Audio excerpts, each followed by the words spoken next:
Snap out of it. Get up already. Lying down for a mere fever? Don't be such a baby. Right now, my temperature is at 106 degrees Fahrenheit. I can barely move, and even though it's summer, I'm freezing and can't stop shivering. This isn't just a regular fever. I've said it over and over, I need to go to the hospital, but this woman in front of me dismisses me. It's just in your head. Ashamed to want a hospital for such a small thing. Close by, my month-old baby girl is crying. I'm sorry, sweetie. You must be starving. Mommy just can't muster the strength right now. As my world gets hazy, I hear a voice. My name's Orla. I'm a 28-year-old stay-at-home mom. From rural Texas, I was drawn to the city lights and ended up in Boston for college. Initially, some people teased me for my southern drawl, but others found it endearing. I was fortunate to make many friends here. Now my southern accent is almost gone, and people are often surprised to find out where I originally come from. After graduating, I got a job at a local firm in Boston as a receptionist. That's where I bumped into Robert, who worked for a client. He eventually became my husband. Robert's job at an international company often takes him overseas. We didn't get to see each other much, but after dating for 3 years, he popped the question one Christmas. Our wedding was a joyful occasion with college friends, colleagues, and family. Everyone was there celebrating our love. With tears streaming down, my mom held me close. You deserve all the happiness, she said. Life felt perfect. Until I moved in with that she-devil. Robert grew up as an only child, living with his folks. They were genuinely warm and welcoming when we first met, making me believe they were genuinely kind-hearted. The age gap between Robert's parents is more than a decade. His mom had him when she was just a teenager. She's nearing her 50s now, but looks so youthful. It's so lovely to have Orla with us, right, honey? She'd often chime in. Absolutely. If you ever face any trouble, just let us know, they'd assure. I'm so glad they're understanding. I've heard about those classic mother-in-law versus father-in-law tales, but with this mother-in-law, I think I'll be okay. I felt at ease. The first time something felt off was right after we got married. During a work break, I received a call from my mother-in-law.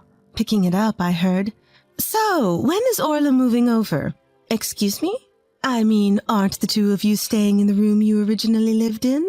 It's pretty cramped. Like a dog's kennel, isn't it? I just thought maybe you'd be moving here. Her voice was cheerful, as always, but I definitely sensed malice in her words. Robert had moved into my place after our marriage because our workplaces were nearby and I was attached to that space. Did she just call my house a dog's kennel? I'll discuss it with Robert, I said before hanging up. That night, I told Robert about the call. He felt the same way I did and immediately called mother-in-law. Hey, Mom. I talked to Orla, and we're not planning on living with you. Yep. Bye. What did mother-in-law say? She sounded a bit disappointed, but she got it. Good. I sighed in relief. Late that night, I got a single message from mother-in-law saying, "That's too bad." I apologized the next morning, but there was no reply. Time passed, and I discovered I was pregnant. Both our families were thrilled, but it seemed I had severe morning sickness and spent most of my day in the restroom. I ran out of paid leave and had to quit my job feeling guilty. After a while, although I still felt some nausea, I could manage some household chores. I always looked forward to the prenatal checkups, watching our little one grow. Whenever Robert could take a day off, he'd accompany me. If he couldn't, mother-in-law who lived in the same city would drive me. It's exciting. I wonder if we can find out the baby's gender soon, an upbeat mother-in-law remarked. Actually, the doctor mentioned we might know today, but as long as the baby is healthy, I tried to reply when she interjected. It's definitely a boy. We need an heir. I could only respond with a nervous laugh. At a subsequent checkup, we learned our baby was a girl. I hesitated, but informed mother-in-law. She paused for a moment, but said, No matter the gender, it's still my grandchild, relieving my anxiety. When I told Robert, he was overjoyed. He sent tons of photos of cute clothes and toys, even during work hours. I can't wait to meet you. Please be born healthy, I hoped every day.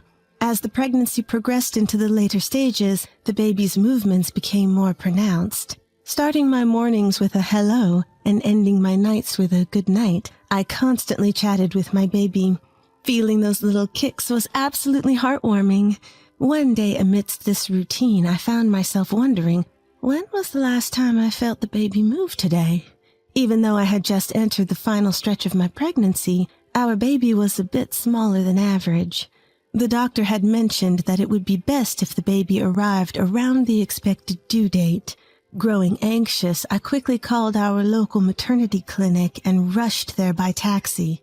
I also informed my husband, who assured me he'd be there as soon as possible. Upon arrival at the clinic, they immediately hooked me up to a monitor and noticed that our baby's heartbeat was weak. Trying to keep me calm, a nurse gently said, "It's okay. Your baby just seems eager to meet you. That's all." After a short consultation among the doctors, it was decided that an emergency C-section was necessary. By that time, my husband had already arrived, had been briefed, and was filling out the necessary paperwork. An hour later, I gave birth to a 2.5-pound baby girl. That night, sleep eluded me due to the pain. Of course, it hurt. They had cut into my belly. To prevent blood clots, I had to shift my body every few hours, but every movement brought sharp pain.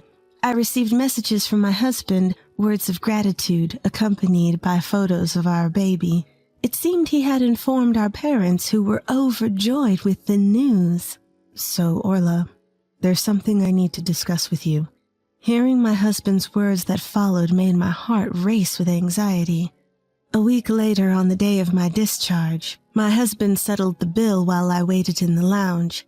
"Orla, looking forward to our journey from today," greeted my mother-in-law. We named our daughter Lily, born in a season of beautiful blossoms, hence Lily. Some might say it's a simple choice, but my husband and I loved it. Post-delivery, I wasn't feeling great, so I had declined all visitors. This was the first time I was meeting my in-laws after the birth. "Lily, meet your grandpa. Such a cutie," cooed my father-in-law. "May I hold her?" Lifting her effortlessly, it was clear he was already smitten. "Well, come on, hold her too." "Thank you so much, Orla." He beckoned to my mother-in-law, but she declined without even a touch. That's odd. Isn't she excited about her own granddaughter? Something's off about her, I thought, and there was a reason for my suspicion. During my hospital stay, I had plenty of conversations with the nurses and midwives. They'd check on my health and ask if there were any postpartum concerns, the usual stuff. After we finished talking, the nurse hesitated before saying, "By the way, was the woman with Orla during the checkup your real mother?" "No, she's my husband's mother." "I see. I wasn't sure whether to tell you this, but..." What the nurse told me next sent shivers down my spine. "If anything happens, please contact me immediately."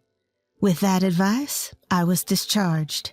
I honestly didn't want to get involved either, but instead of heading to our house, the car was heading to my in-laws. "We're here! From today, this will be your home. We can finally live together," mother-in-law said with a wicked smile on her face. Now, you might be wondering how this situation came to be. It all starts with why I didn't go back to my parents' home to give birth. It's not that I didn't want to. I simply couldn't. My parents married late in life and had difficulty conceiving. I was born when they were in their 40s, their only child.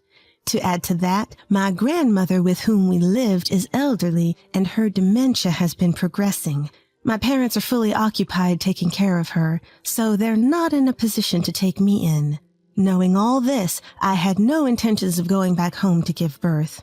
Some of my friends chose to raise their kids at their own pace without returning to their parents. I felt that approach suited me better. My husband applied for parental leave, but due to staff shortages at his job, it seemed unlikely. However, after I gave birth, I wasn't feeling well. Worried, my husband consulted his parents, and it was decided we'd live with them for a while. I had reservations, but once we started living together, things went smoothly. My husband came home early to help, and my in-laws were very supportive. Mother-in-law even took care of most of the household chores, allowing me to focus on taking care of Lily. I even thought maybe we should have moved in earlier.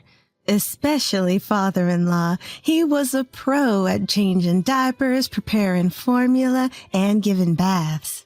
Father-in-law, you're amazing. I can't thank you enough. However, every time I praised him, mother-in-law seemed displeased. As the 1-month mark approached, I began to recover, and although I still felt tired, I started helping out with household chores. Around that time, my husband had to go on a business trip abroad. This time, he'd be away for about a month. If anything happens, let me know immediately. I'll come flying back. It's okay. Father-in-law and the rest are here. And with that, my husband set off for foreign lands. While my husband was away, I felt uneasy, but my in-laws insisted that I should treat their home as mine and ask for anything I needed, and true to their word, they were genuinely helpful. However, my mother-in-law did help with household chores, but she seemed disinterested in my daughter, hardly interacting with her at all. But at least the father-in-law is here, so it should be okay, right? Just as I thought that, something unexpected happened. I'll be going now. Turns out father-in-law's mother wasn't feeling well. To take care of her, father-in-law had to leave for about a week. Mother-in-law apparently doesn't get along with father-in-law's parents and hasn't met them in a long time. Even during events like New Year's, only father-in-law and his dad would go. By this time, my husband was also only a week away from returning from his business trip. I thought, it's just a week. It should be all right. But my memories of the next few days are a blur. From the next day, mother-in-law's true colors shone. How long are you going to sleep? Get up now. Woken up by her sudden shout, I opened my eyes to see mother-in-law towering over me with an intimidating look. What? Lazing around in someone else's house. There's so much to do. I wanted to boss you around, but couldn't with your husband here. It was so stressful. Her sudden change was shocking. It was as if she was a completely different person. Feeling threatened, I reached out for my phone, but in an unexpected move, mother-in-law swiftly grabbed it from me. This is why you're going downhill, she remarked, smashing my phone on the ground. What are you doing? I picked it up immediately, but the screen was shattered, and it was unresponsive. You're always on this, neglecting your parenting duties. You're a failure as a mother. While mother-in-law said that, it wasn't true. Sure, I used my phone when my daughter was asleep, whether sending cute photos of our daughter to my husband on his business trip or looking up parenting tips about things like the right amount of milk or when babies typically develop neck control. But faced with the aggressive mother-in-law, all I could muster was, I'm sorry. The following days were a nightmare. Mother-in-law stopped doing any chores and worked me to the bone all day long. Even while taking care of my daughter, I had no time to rest. My chest, it hurts again. I had been feeling this pain for some time. There was a lump when I touched it, and it felt hot. I couldn't discuss it with father-in-law, and mother-in-law brushed off my concerns multiple times, saying, It's all in your head. You're just overthinking. Mother-in-law, my chest really hurts. Can you take me to the hospital? You again with this? Running to the hospital for something minor? Are you out of your mind? But I feel feverish. Can I at least lie down? Pretending to be sick. Have some shame. Not allowed to rest, I juggled housework and childcare while feeling dizzy. When I took a moment to check my temperature, the thermometer read 102 degrees Fahrenheit. I had no way to call for help.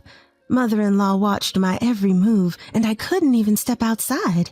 At this rate, I would collapse. Both mentally and physically, I was at my limit. The next morning, my temperature shot up to 106 degrees Fahrenheit. Mother-in-law, I have a fever of 106 degrees Fahrenheit. Can you please take care of Lily? What? No way. I don't even want to touch a child like that. What's with that C-section anyway? Can't you have a child normally? I couldn't believe my ears. She really doesn't think of my daughter as her grandchild. Get up now. What's this fuss over a mere fever? Stop being so needy. Lily was crying, perhaps out of hunger. Mother-in-law continued to berate me, ignoring my daughter's distress. Then it happened. What the hell are you doing? This is outrageous. I heard a man's angry voice. Mother-in-law looked panicked, saying, What? Why are you here? Hearing that voice, whether from relief or exhaustion, I passed out. When I woke up, I found myself in a hospital bed. Orla? Oh, thank goodness. I'm so sorry. I'm truly sorry. My husband was there, tears streaming down his face as he looked at me. In my husband's arms, I could see Lily sleeping soundly. From what I was told, it seemed I had developed mastitis. They administered antibiotics and my fever had subsided. I felt much better.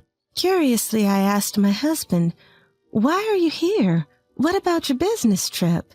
He replied, You stopped communicating all of a sudden, and my mom just kept saying everything was fine. Also? The maternity clinic contacted me. They were concerned when you didn't show up for your checkup and couldn't get in touch. Apparently, when I didn't show up for my checkup, the clinic became suspicious. They reached out to my husband instead of me. Although my husband was unreachable overseas, he had informed them of his workplace, so they contacted him through his company. Realizing the gravity of the situation, he spoke with his supervisor and urgently returned to the States. About my mom, he said, She claims she wasn't in her right mind because of the heat, but I can't accept that. It's okay. I'll see her. Thus, after being discharged, a meeting was arranged. When we arrived at my in-laws, my father-in-law had returned and exclaimed, I'm truly sorry for everything. You apologize too. Mother-in-law sat meekly, but glared at me. I'm sorry, but I couldn't stand it. As soon as you were away, Orla, you just left everything to others. It made me want to be a little mean, she began. And with that, she burst into childish tears. What are you even saying, you liar? You're talking about yourself. I will never forgive you. Everyone looked at mother-in-law with cold eyes. Perhaps realizing her ridiculousness, she looked up. Are we done with the theatrics? I stood up and retrieved cameras I had secretly installed around the house. I played back the footage in front of everyone. Of course, the video showed mother-in-law berating me and treating me like a servant. The cruel words she spoke to my daughter were also clearly captured. What is this? This is an invasion of privacy. I'll sue you. Shut up. You've done something unthinkable. No, you've got it all wrong. I think the heat messed with my head. Mother-in-law rambled on with incomprehensible words. Has mother-in-law's mind always been like this? You barely took care of your own children, yet you have the audacity to criticize my parenting? The truth is, before father-in-law left the house, he had confided something to me. Mother-in-law, having had a child at a young age, still had a strong desire to enjoy her youth. She would neglect Robert, leaving most of the childcare to father-in-law and his parents. No wonder father-in-law was so good at parenting. That's why father-in-law's parents had such a strong dislike for mother-in-law. Though divorce crossed his mind, he felt responsible for putting such a young mother-in-law into the role of a mother and couldn't bring himself to take that step. By the time Robert was old enough to understand things, mother-in-law began to show a little more care, so father-in-law felt relieved. However, he had noticed mother-in-law's lack of interest in their son. Suspecting the worst, and after consulting with me, he set up a camera before leaving. The agreement was that if anything suspicious occurred, he would be informed immediately, but he never expected to lose contact on the very first day.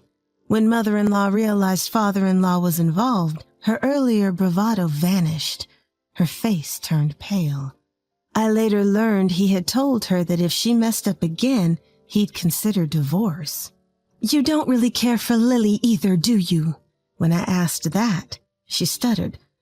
No, that's not true.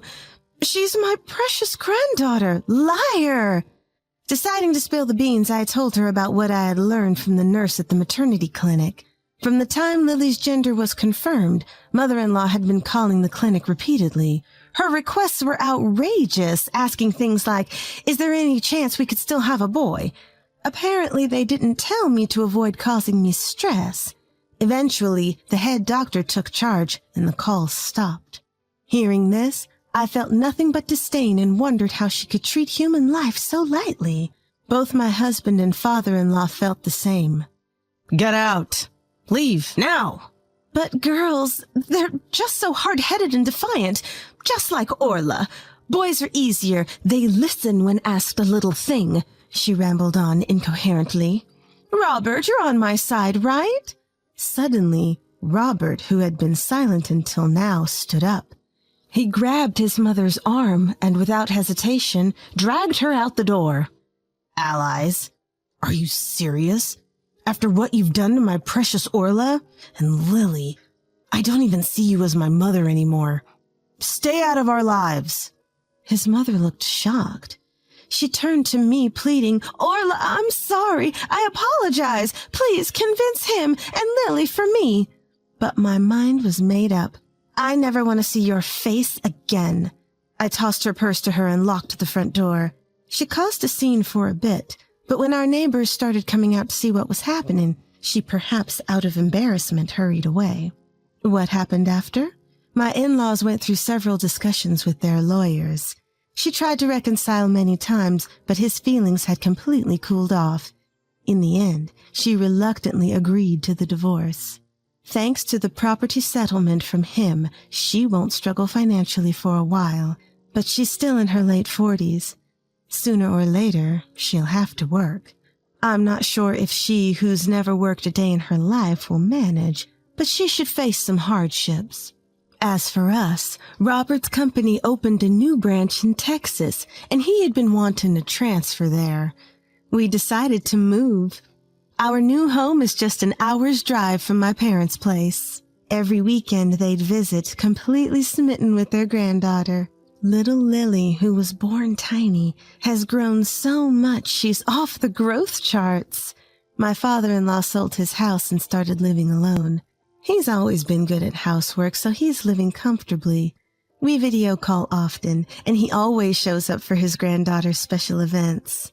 After everything, I've decided to cherish my family more than ever.